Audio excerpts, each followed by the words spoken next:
എൻ്റെ ഈ രാജ്യം നീ പരിപാലിക്കുക. വടതീരം കൊണ്ടുവരാനും ശ്രീരാമൻ ഗുഹനോട് അരുൾ ചെയ്തു. വടതീരവും ഭൂതിയും കൊണ്ടു കെട്ടപ്പെട്ട ജടാമകുടത്തോടും സോദരൻ കുശദലാദികളാൽ ഉണ്ടാക്കിയ തൽപ്പത്തിൽ പാനീയം മാത്രം ഭക്ഷിച്ച് വൈദേഹിയോടൊത്ത് കിടന്നുറങ്ങി. ലക്ഷ്മണൻ വില്ലും അമ്പും പിടിച്ച് അടുത്ത് തന്നെ സംരക്ഷിച്ചുകൊണ്ടു നിന്നു. ശ്രീരാമൻ്റെയും സീതാദേവിയുടെയും ഇപ്പോഴത്തെ അവസ്ഥ കണ്ട് ഗുഹൻ ലക്ഷ്മണനോട് മനം നൊന്ത് കണ്ണീർ പൊഴിച്ച് പറഞ്ഞു.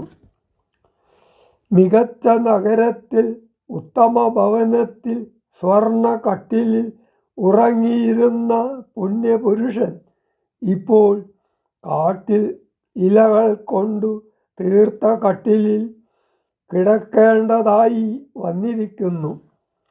എന്നിട്ട് മന്ദരയെയും കൈകേയി ദേവിയെയും തരം താഴ്ത്തി പറഞ്ഞു. രാജ്യം മമൈതൽ ഭവാൻ മത്സഗീയല്ലോ, പൂജനാം നീ പരിപാലിക്ക സന്തതം. കുണ്ടഭാവം ചെറുതുണ്ടാകയും വേണ്ട, കൊണ്ടുവരിക വടതീരമാശുനി. തൽക്ഷണം കൊണ്ടുവന്നു വടതീരവും ലക്ഷ്മണനോടും കലർന്നു രഘുത്തമൻ. ശുദ്ധവടതീരഭൂതികളെ കൊണ്ടു ബദ്ധമായൊരു ജടാമകുടത്തോടും സോദരൻ തന്നാൽ കുശദലാദ്യങ്ങളാൽ സാദരമാസ്തൃതമായ തൽപ്പസ്ഥലേ പാനീയമാത്രമശിച്ചു വൈദേഹിയും താനുമായി പള്ളിക്കുറുപ്പു കൊണ്ടിടിനാൾ. പ്രാസാദമൂർധ്നി പര്യങ്കേ യഥാ പുരാ വാസവും ചെയ്തുറങ്ങിടുന്നതു പോലെ ലക്ഷ്മണൻ വില്ലുമമ്പും ധരിച്ചന്തികെ രക്ഷിച്ചു നിന്നു ഗുഹനോടു കൂടവേ.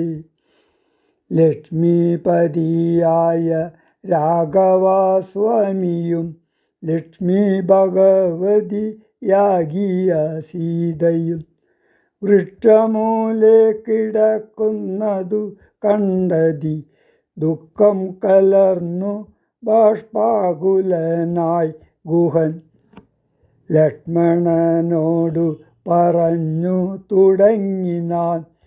പുഷ്കരനേത്രനെ കണ്ടിലയോ സഖേ, പർണതൽപേ ഭുവിദാരുമൂലെ കിടന്നർണോജനേത്രനുറങ്ങു മാറായിതു. സ്വർണതൽപേ ഭവാനോത്തമേ സൽപുരേ, പുണ്യപുരുഷൻ ജനകാത്മജയോടും പള്ളിക്കുറുപ്പു കൊള്ളും മുന്നമിന്നിഹ പല്ലവ പല്യങ്കസീനി വനാന്തരേ.